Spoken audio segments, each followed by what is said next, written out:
ॐ स्थापकाय च धर्मस्य सर्वधर्मस्वरूपिणे अवतारवरिष्ठाय रामकृष्णाय ते नमः. Today, the auspicious day, Sri Ramakrishna's Jayanti, in his name we have all gathered today. So, I will read Sri Ramakrishna's Gospel in English. In Bengali, they say Kathamritam, the dialogue between Sri Ramakrishna and Master Mahashay. He was the householder disciple of Sri Ramakrishna. On February 1882, Master, that is Mahendranath Gupta, he was well known as Master Mahashay. Here in this book he is referred as M. M, being at leisure on Sundays, had gone with his friend Sidhu to visit several gardens at Baranagar, and they started for Dakshineshwar temple garden. They arrived there. They found him seated on a wooden coach facing the east. With a smile on his face, he was talking of God. The room was full of people, all seated on the floor, drinking in his words in deep silence. M stood there speechless and looked on.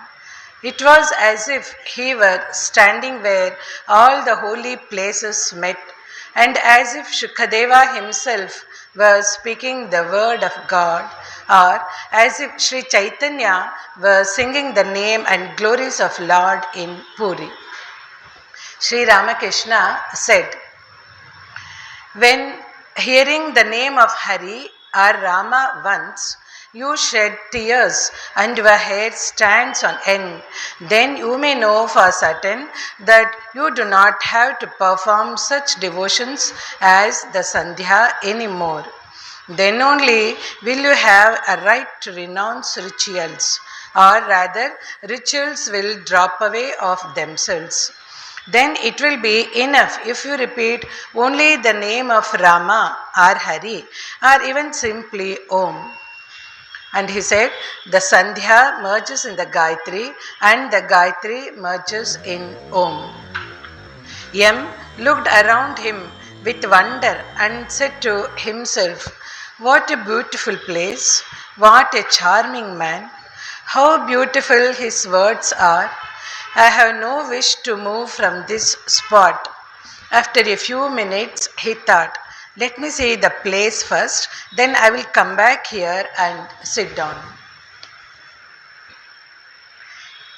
He and Sidhu, his friend, also had gone with him.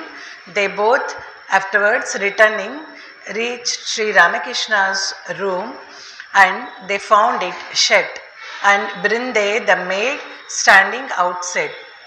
M asked her, "Is the holy man in?" Brinde replied, "Yes, he is in the room." Master, "How long has he lived here?" "Oh, he has been here a long time." "Does he read many books?" "Books? Oh dear, no. They are all on his tongue." M, perhaps it is time for his evening worship. May we go into the room? Will you tell him we are anxious to see him?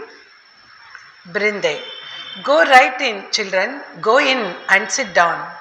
Entering the room, they found Sri Ramakrishna alone, seated on the wooden coach. Incense had just been burnt and all the doors were shut. As he entered, M, with folded hands, saluted the master. Then, at the master's bidding, he and Sidhu sat on the floor. Sri Ramakrishna asked them, "Where do you live? What is your occupation? Why have you come to Baranagar?" M answered the questions, but he noticed that now and then the master seemed to become absent-minded. Later he learned that this mood is called bhava or ecstasy. After a little conversation, M saluted the master and took his leave. "Come again," Sri Ramakrishna said. On his way home back, Yam began to wonder, who is this serene-looking man who is drawing me back to him? Is it possible for a man to be great without being a scholar? How wonderful it is! I should like to see him again.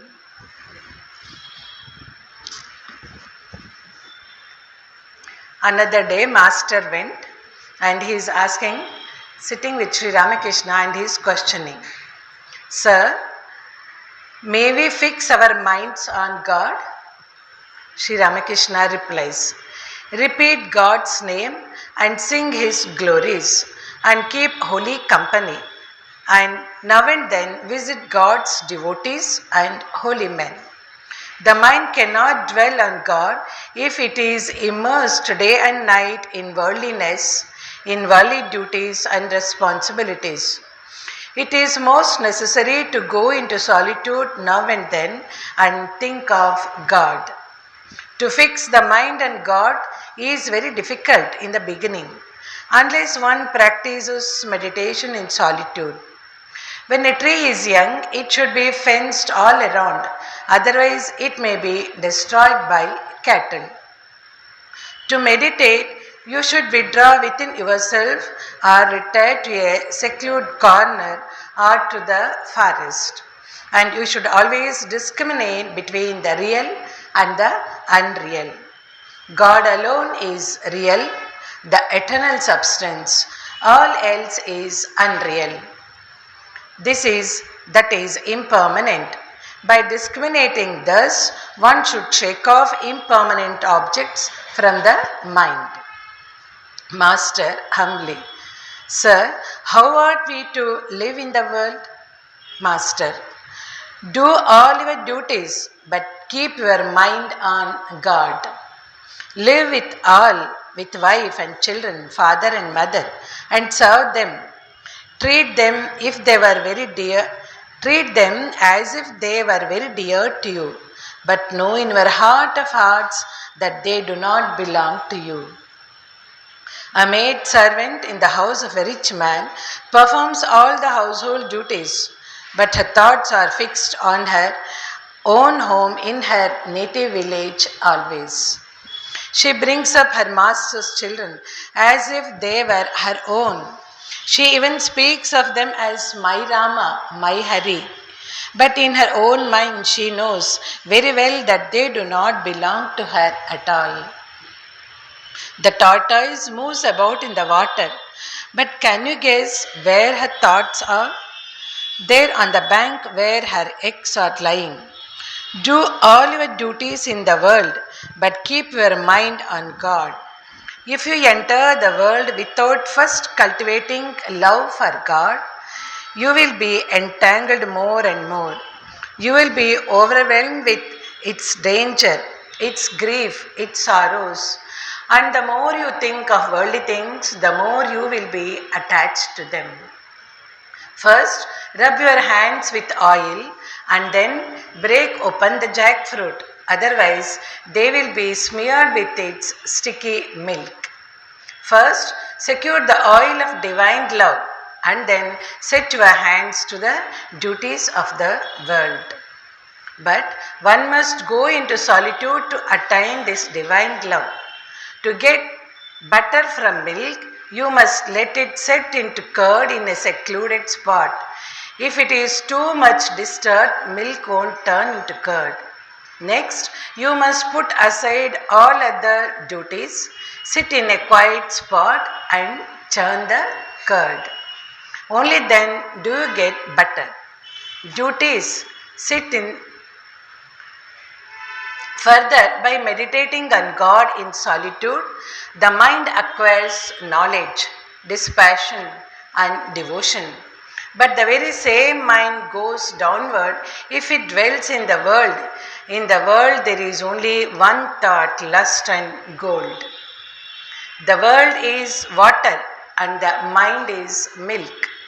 If you pour milk into water, they become one.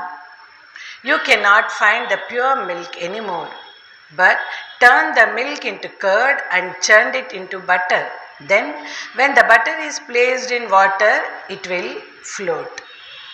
So, practice spiritual discipline in solitude and obtain the butter of knowledge and love. Even if you keep that butter in the water of the world, the two will not mix, the butter will float. Together with this, you must practice discrimination. Lust and gold is impermanent.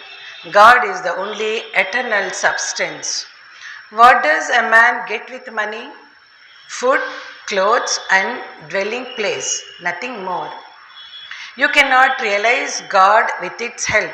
Therefore, money can never be the goal of life. That is the process of discrimination. Do you understand? Sri Ramakrishna is asking. Master, yes sir.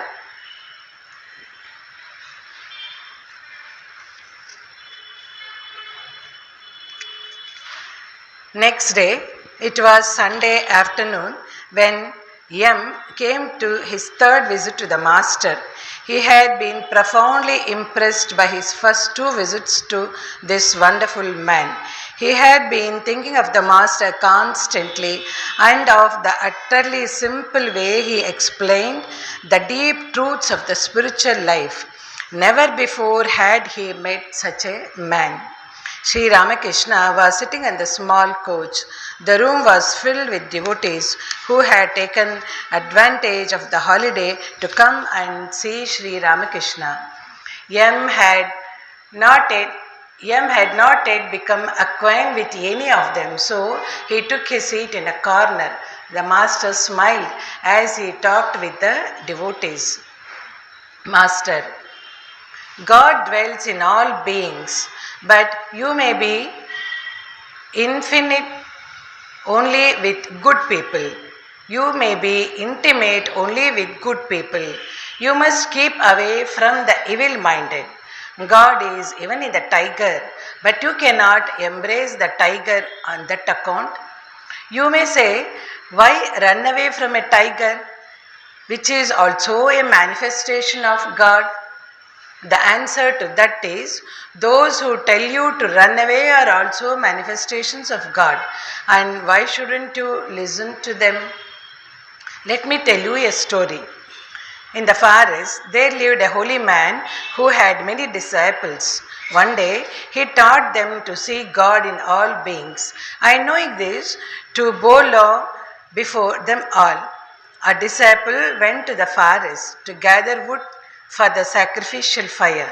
Suddenly, he heard an outcry. Get out of the way, a mad elephant is coming. All but a disciple of the holy man took to their heels. He reasoned that the elephant was also God in another form. Then, why should I run away from it? He stood still, bowed before the animal, and began to sing its praises. The Mahat of the elephant was shouting, run away, run away, run away, but the disciple did not move. The animal seized him with its trunk, cast him out to one side, and went on its way. Hurt, the disciple lay unconscious on the ground. Hearing what had happened, his teacher and his brother disciples ran to him and carried him to the hermitage. With the help of some medicine, he soon regained consciousness. Someone asked him, you knew the elephant was coming, why did not you leave the place? But he said, our teacher has told us that God himself has taken all these forms of animals as well as men. Therefore, thinking it was only the elephant God that was coming, I did not run away. At this, the teacher said, yes, my child, it is true that the elephant God was coming, but the Mahut God forbade you to stay there. Since all are manifestations of God, why did not you trust the Mahut's words? You should have heeded the words of the Mahut. It is said in the scriptures that water is a form of God. But some water is fit to be used for worship, some for washing face, some only for washing plates. The last sort cannot be used for drinking or for a holy purpose. In like manner, God undoubtedly dwells in the hearts of all, holy and unholy, righteous and unrighteous. But a man should not have dealings with the unholy, the wicked, and impure. He must not be intimate with them. With some of them he may exchange few words, but with others he should not go even that far. He should keep aloof from such people. A devotee, sir, if a wicked man is about to do harm or actually does so, should we keep quiet then? Master, a man living in society should make a show of tamas to protect himself from evil minded people, but he should not harm anybody in anticipation of harm likely to be done him. So Sri Ramakrishna said in here one snake and brahmachari's story. I know everyone know that. So to the last I will go there in that. The snake had developed the quality of sattva. It could not be angry with anyone. It had totally forgotten that the coward boys had almost killed it. The brahmachari said, "It cannot be mere want of food that has reduced you to this state. There must be some other reason. Think a little." Then the snake remembered and said, "Yes, sir, now I remember. The boys one day dashed me violently. They are ignorant after all. They did not realize what a great change had come over my mind. How could they know that I won't bite or harm them?" Then Brahmachari said, "What a shame! You are such a fool.